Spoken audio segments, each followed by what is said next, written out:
and this one I put coffee inside, but the color is probably different, right? But what's going to happen here, I want to show you the difference of two people. This is a normal person, this is a person who has been influenced by other people. You want to change your life, you want to achieve, but your mindset has not really changed yet. Because in everything that you try to do, when you want to change your life, first thing that you should remember, change the mindset, how you think, how you see things. That's what's really more important. I'm going to demonstrate something right now. So you can see, this is how my life was way back then. I used to have a negative, where I think really very negative about life. When I see people, money, rich people and all that, I always really think negative. So this is what's me, from a village. I'm still 100% focusing. And then when I become, here's me, I came to South Africa, now I start living in a street where drugs, everything is involved. Remember, I'm pure, normal, thinking, functioning very well. But right now I'm here, I'm in the street.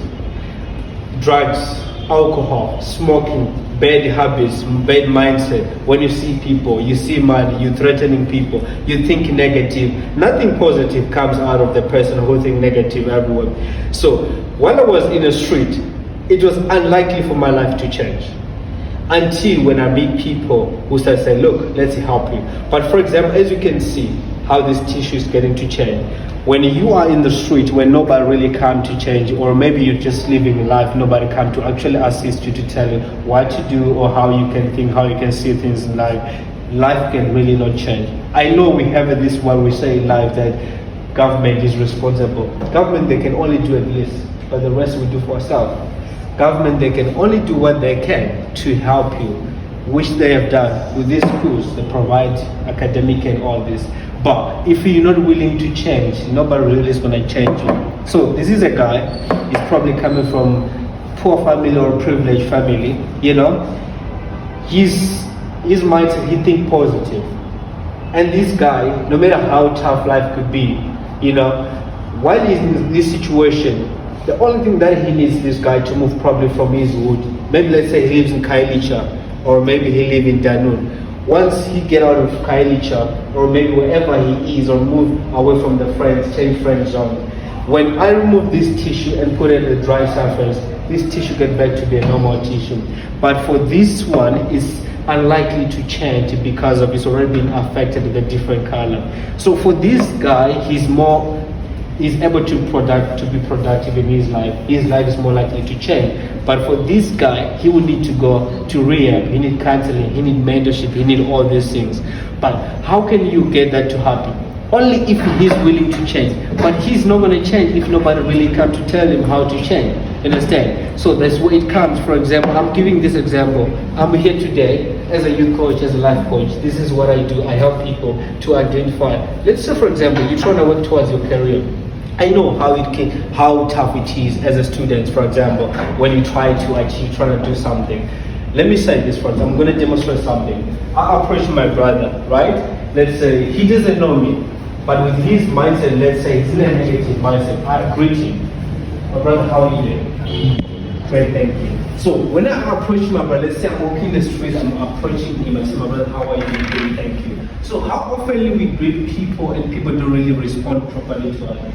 I greet people like, I'm great, how can I help, right? Because people think every time when we try to make a relationship with people, when we interact with people, we try to benefit something, we're looking for something in return, but it's not always. But when I come to you, when I try to build a relationship, one thing you should always remember and think of is like, why this is happening? Probably it's, you know, probably this need to happen, this relationship might probably lead us to somewhere, you know what I mean? Because what I always say, by knowing who you spend time with, who you're connecting with, that's how our life changes. Because once I come to speak to my brother, I start building a relationship with him. Now I'm actually pointing the point of where networking works.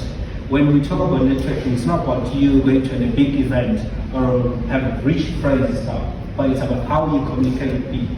Immediately when I approach my brother Max, I greet him.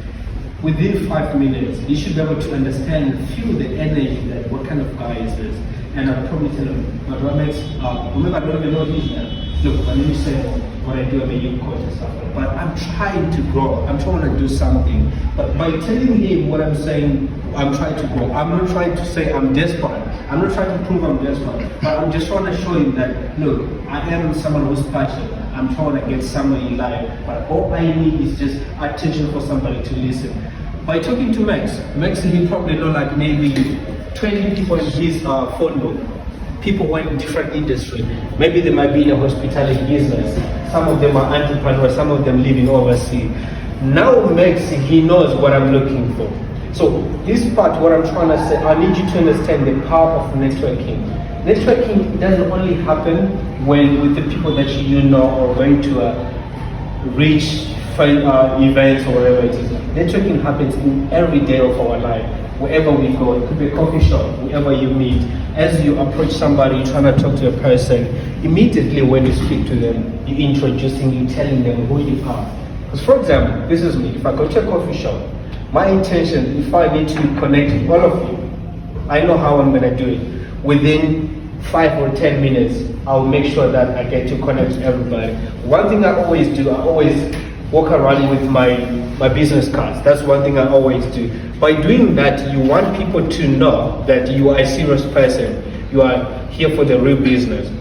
So, you go to a coffee shop. You go to maybe it's a student party, or maybe you go to a workshop as a colleague. You know, one thing I always say, you must always know. Once I attend this event, surely there is something in return that is going to happen. Whether you meet two people, like I said today, we're expecting to fill up this room, but we are here for the right reason. Among us, if we can probably say, let me network with this person, let me network with this person, the person that this guy knows is a person that you don't know, and the person that he knows somebody else. But here's the thing, I'm trying to teach you how to network.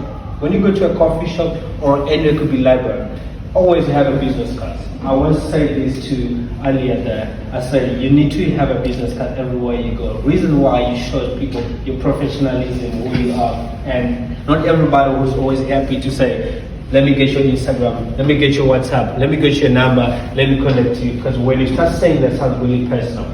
But right now I'm speaking to Max. Max, look man, I'm a youth coach, I'm a motivational speaker, I'm a life coach, this is what I do.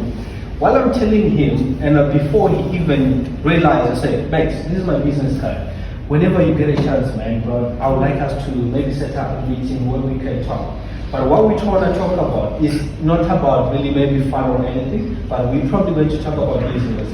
Now, as I'm the one who's trying to build a relationship with Max, I will have to make a time on my own side, make sure I reach out to Max as much as I can, but I have to always remember and give the boundaries and say, first I need to know, bro Max, how is your schedule looking like? Monday to Friday. You probably say, look, I work 8 to 5. I'm like, okay, what do you usually do after 8 to 5? And where do you work? Because I'm trying to figure out where this guy works and how can we meet. So now once he say, I'll probably usually go home or go to the gym. I'm like, okay, cool. I also go to gym. Let's meet up by the gym. Let's grab a coffee. Now when we meet up by the gym, we have to talk something that I know benefits me and benefits him. It's not about watching ladies, it's not about watching who has a great body, who has a masters and all that. But now once I meet Max, I'm trying to talk about business because I'm the one who wants to grow. I'm the one who wants to have a relationship with Max. Because my relationship with Max, I do know that it will benefit Max, it will benefit me. Alright, so this is how you network. So what I'm trying to say, when you network with people, when you're trying to build connection, it could be a career. You may be trying to do engineering. As much as we know, last time when I spoke to the principal of this school, Mr. Arthur, we were talking about, it's about 45% of the youth that are unemployed in South Africa right now. 45%. And it's a high rate for people not being employed. So, and how can we create jobs? And how can we create employment? How can we make sure that people don't end up not having jobs? So it starts by saying, look, let's say you're a student. When you're in campus like this, or maybe wherever you are, there's always opportunities. They offer volunteering jobs, or they say, because I know that when you have probably a month left for you to finish up your studies, they offer you, could be an opportunity, could be in a hospitality, could be any industry. But students of today, people of today, there are too much choices of saying, I don't want to do this, I deserve better, I can do better. But this is what I always say.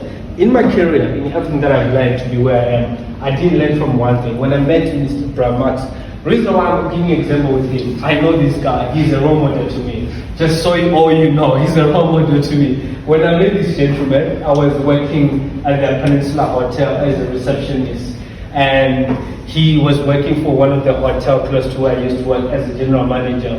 So when I saw him and I say, my African brother, at his age, he's a general manager, how did he get there? But he didn't know why I was so close to him. But for me, I was motivated by what he was doing. I started to try to build a relationship. Every time I see him, I always make sure I prove him, look, I'm after something, I'm trying to grow. And then we met up and ordered so many times to a point that I even told him, like today, your presence to be part of this event means a lot to me, because having people like you, it makes me understand what it means to chase your dream, to go after what you're looking for. But having people like him, it shows that people believe or who understand that I have a dream, I have a career, things I'm trying to achieve. But not just saying for marks, but it's just what I'm trying to say. In everything that you try to do, when you're working towards something, you must always remember, it's not about what you want to do, people will support you. You gotta put work. Put work in what you're trying to do. As you see this event today, it has been up and down for me every day, trying to get all this done non-stop. You need to create you need to be the one who's make sure you make bookings, make sure you do all this. But in what I'm trying to say overall is that in everything that you do, put work. Be the person who's willing. Because let's say you're sitting on your couch and say, look man, I dream to be an actor one day. Maybe somebody is going to come and tell me, bro, you become an actor. That's not going to happen when I'm sitting at home or laying on the couch watching Netflix, which one is my favorite show, TV show. You know what I'm saying? So none of that will really change. You know what I'm saying? Or say, yo, bro, this weekend there's a party. You know what? There's a competition of drinking many beers and all those kind of things. Let me tell you something. I have so many friends who do that, who smoke, who do all these things. But end of the day, when I look at their life and my life, it's totally different. I'm not trying to say I'm better than them, but what I'm saying, if you put in work, you put in time to try to focus on what you're trying to do. I have a gentleman right behind you, his name is Cadelo. It's my brother, is one of the people who have been part of my journey. When I started to work, working towards my non-profit organization, I met up with a gentleman and I said, look, my brother, I'm trying to do something, but I don't really know how I'm going to get it done. And here's his answer. He said, let's meet up. Let's go for coffee.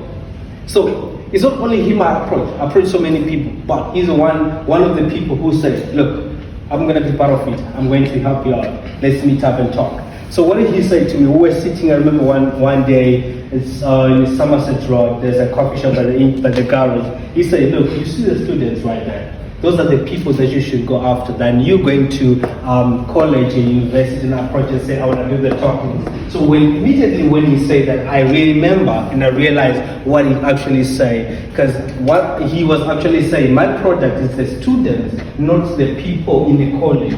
College it's a building, it's a company, it's an organization. But the target people that you want to change, that you're trying to focus on, is the student. So now you need to go and approach the student. So when he said that you need to approach the student, I didn't really go to students.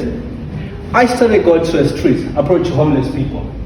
I started to interview homeless people. I don't know if you've seen my videos on TikTok, same mind, same price.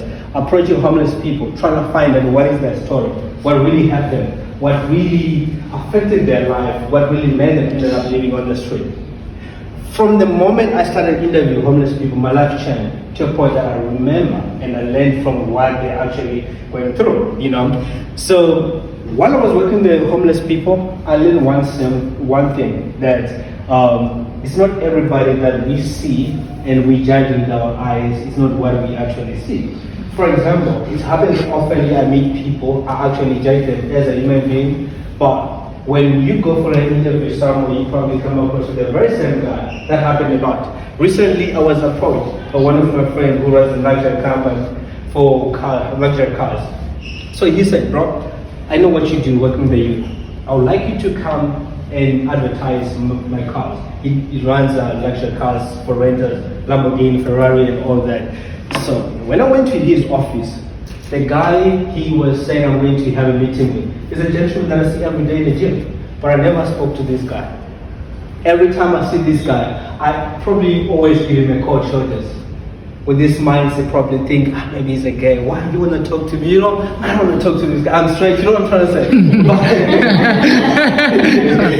You know what I'm saying? But now that was a negative. I had a negative in my brain that everyone I see, I judge and say this and that. But when I get to his office, this guy, he never approached me or showed me that I never spoke to him in the gym.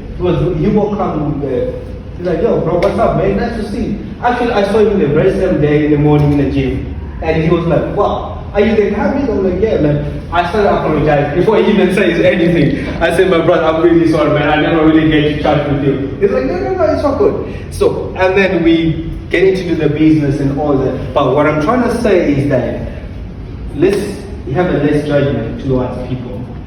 This is where we change our mindset. Once you change how you see our perspective of seeing things in life. Because, for example, how often is that we see people, we assume this guy could be or she could be because we just think with our mindset.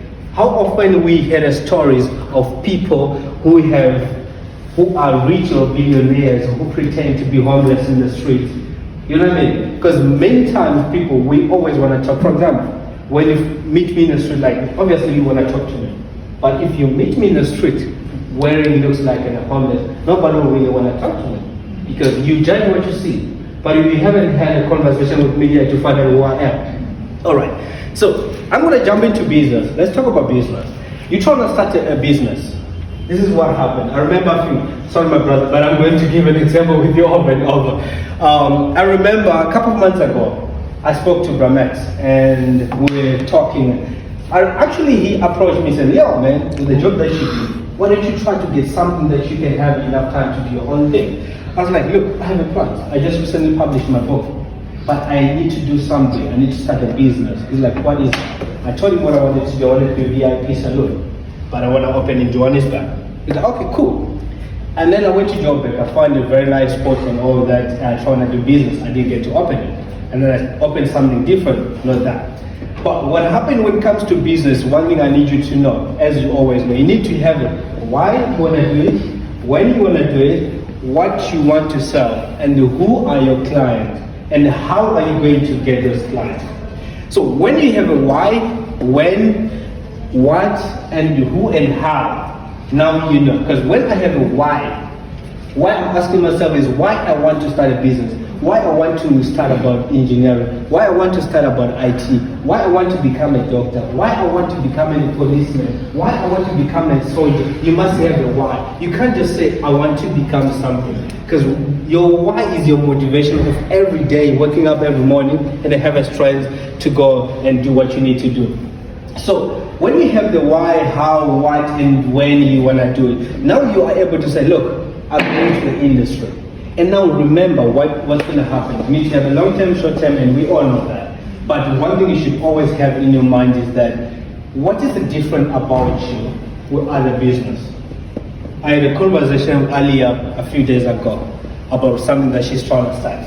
So why do you want to start a business? Let's say you want to start a business about selling tomatoes. We have tomatoes in Checkers, what? Spot, you can pay it everywhere. But let's say I do business of tomatoes right now. I'll probably say, look, the difference between my tomatoes, Checkers, and Spot. My tomatoes are actually natural and healthy, and they come straight from the farm, and I get to deliver my tomatoes to you. Let's say you try to meet up with sponsors. This is how should be your business plan. Okay, why I want to start this, and why I believe that my tomatoes will be the best in market. My tomatoes and my trucks will collect the tomatoes from the farm, straight delivered into the market. My tomatoes will not slip over in a truck or something. My tomatoes will come straight from the farm to the market. So now you're telling the sponsors why, now they know, and they'll ask you, how are you going to do it? Which means the how covers how you're going to market, how you're going to get it to sell, and how are you going to get people to buy it. My tomatoes, my business, before I move my tomatoes from the farm to the market, I already have a client. People already pay. I am not going to remove the tomatoes or transport them from the farm to the client, to the market without being gone. So how are you going to make that happen? This is how I do. I market my tomatoes before, probably maybe when I'm starting planting or whatever it is. That is, I'm going to have a tomatoes, maybe 5 kg of tomatoes. They're going to be 10.99. But if you go maybe to Checkers, probably about 5 kg is probably maybe 200 rand or whatever it could be. And they'll ask why your tomatoes are so cheap, because when you go to Checkers, it's more expensive. Now we're telling them, look, for me, I'm trying to build a clientele, I'm trying to build a product. I'm chasing product. Because what you're trying to do when you put your price lower and let other people sell with more, it's not like you're being stupid. One thing you're targeting, you want to create a brand, you want people to know who you are. And now you probably set up a goal, let's say 5 months or 6 months, I'm going to sell my tomatoes 5 kg, 10.99. Within the 5 months, and how am I going to cover the expensive and all that? You need to have all that. Probably what you can do. Now I'm going to look for those who try to do business, who try to start up something. I'm going to approach those people and say, look, I have an offer for you. If you want to volunteer, be part of what I do. I want you to see something. These people, you're not going to pay them. These people who are willing to be part of what you do. They probably voluntarily, they don't need any to be paid. You will have these people, maybe 5 or 6 of them. They work for you. And your truck maybe, roughly, let's say maybe it's about 20,000 packs of tomatoes and all that. With all the price, all the total roughly that comes out of it, all the benefits and the profits is not going back to, you're not going to spend. Probably what you're taking out of it, you probably take 2% or 1% of the profit is the one that you're going to use to pay back. Probably it could be petrol, it could be a diesel, it could be maybe if you are renting, that's what you're going to pay with that, and you're probably going to left with 80%. But here how it goes. I'm going to move into how finance works. Before we're going to get back to business. This self-financing. How many of us here who think that, let's say, I'm going to ask a question. Let's say I offer you a job earning 18,000 rands per month. Would you say no? Obviously you say yes. But here's the thing, in life, you need to remember, somebody offer me a job, offer me this amount. You need to have the question, why? And you have your own plans for your life, what you're trying to do. Now I offer you 18,000. You need to say to me, okay, give me a moment. Let me just think about it. Can you give me a few days? Let me just look at my plans, because you have your plans. You know, I look at like, okay, 18,000, how much rent do I pay? Probably you pay like maybe 8,000 rent. How much petrol do I put in my car? Maybe for a month I probably spend about 3,000 rand. Okay, now it's probably about 11,000 that you already spent, right? So you left to 7,000 already. You probably, how much do you spend? How much do you use every time you go out? How often do you go out with your friends? Maybe you go out, maybe let's say 3 times per month or twice. And how much do you spend every time you go out? So this is how finance works. You need to calculate everything that you do with your money. This used to be me. I remember my relationship used to get fucked up because what used to happen is I want to be honest with you guys. My relationship always get fucked up in a way that I always get frustrated by end of the month. End of the month, the first week of the month. But before that, we'll be fine, lovely, we happy and all that. But now when it was month end, I'm more concentrating, calculating how much I'm going to spend, how much I'm going to do. But she needs to go out, and I feel like I can't afford to go out because I have the plans and things that I'm trying to do.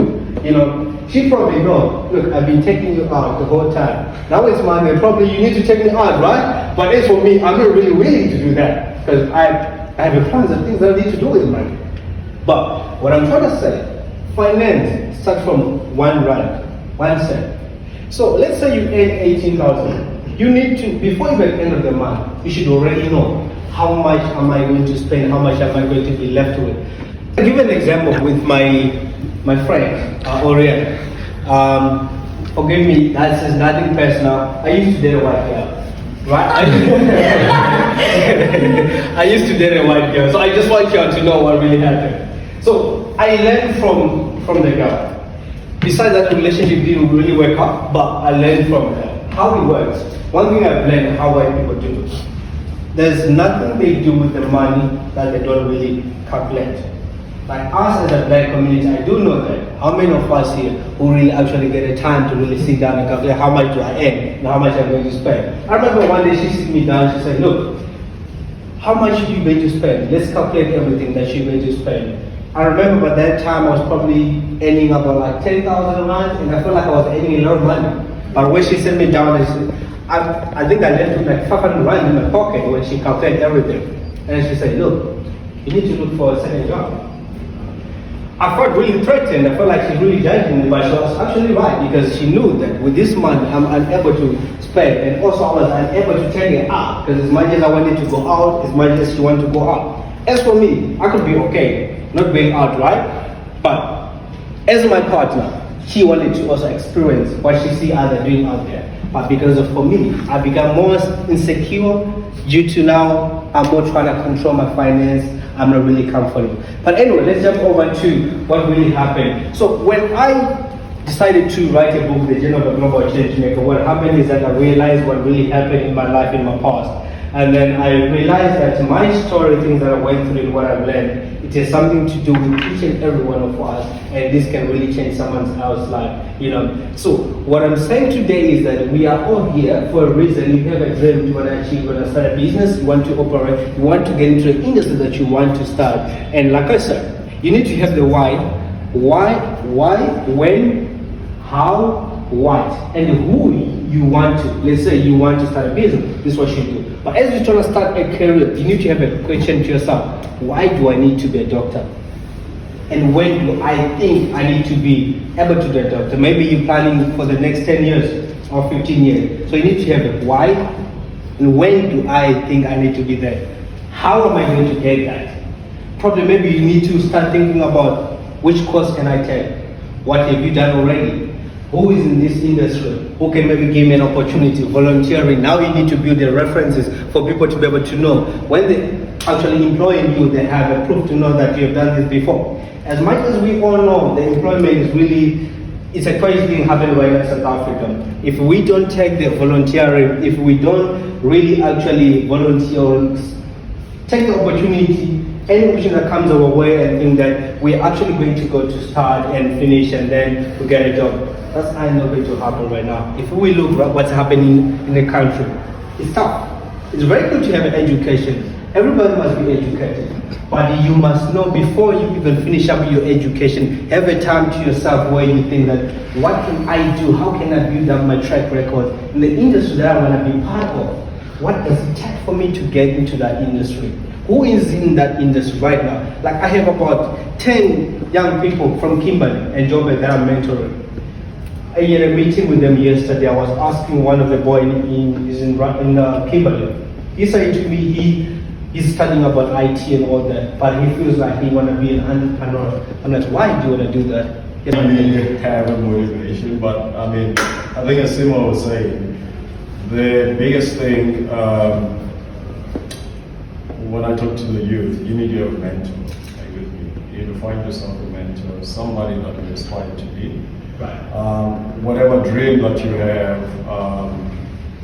actually a young kid said it yesterday. I watch a lot of basketball, and I coach also in basketball. And one of the guys, he made it to the NBA. He's from Sudan, and the one thing that he said, his dream had to be delusional. Right. Yeah. You know, and because it was delusional, he was able to aspire that. That's right. I also work a lot with CPUT down the road. So we work with giants of Africa, and then what they do, you can check them out, Google them. So they look at inspiring or big dreams. So we built a court at CPUT, and the court says big dreams, CPUT, dreaming big. So if you don't dream big, you don't dream outside what is comfortable, you will never really aspire to that. That's right. And if I need to live with anything, find yourself a mentor who's in the space where you want to dream big. That's right. Because the closer you get to the sun, meaning that person that is there, that's when you're able to understand how to navigate the journey. So as Saymore was saying, in his thing from homelessness to basically finding somebody who mentored him, and basically that person mentoring him towards his dream, he was able to find his own journey. That's right. We have 2 kids. my legal one's friends. Oh. They went to different schools now, but like hopefully they'll meet each other. And I think as we aspire the legal ones, your daughter, as you dream big. My own daughter, she's in Cyprus right now, and she's coming back July. And he was also dreaming big. And it was something that we had to do with me and my wife because an opportunity came. And that opportunity came when we decide in a month's time. Does she leave and go to Cyprus? Or does she stay and be still at UCT? And the opportunity to be in Europe, we had to take it at that moment in time. So I know I gotta go. I've got another meeting. It's actually starting at 2 o'clock. It's in Maitland, but I was gonna leave earlier, but it was inspiring to kind of hear from him. But then you guys, as you guys are getting word from him, is very powerful. Thank you very much. I really appreciate it, man. Really enjoyed it. I want to give you a piece of my book. Just have a look at it. And I know I was supposed to speak to Dr. Kate about it and just get to have everybody to get to see. And I really appreciate it. That's why we do it, give you No. This is thank you. So I work a lot with homeless people. Right. Part of my work is around violence prevention in South Africa. So we try to solve crime, extortion, and all of these things that you guys have around. And one of the things is like dealing with a lot of homeless people.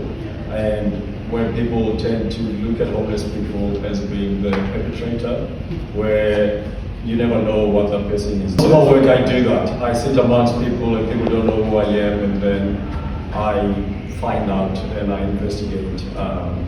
But thank you. I really Saymore, we'll meet again. For sure, very soon. Very soon.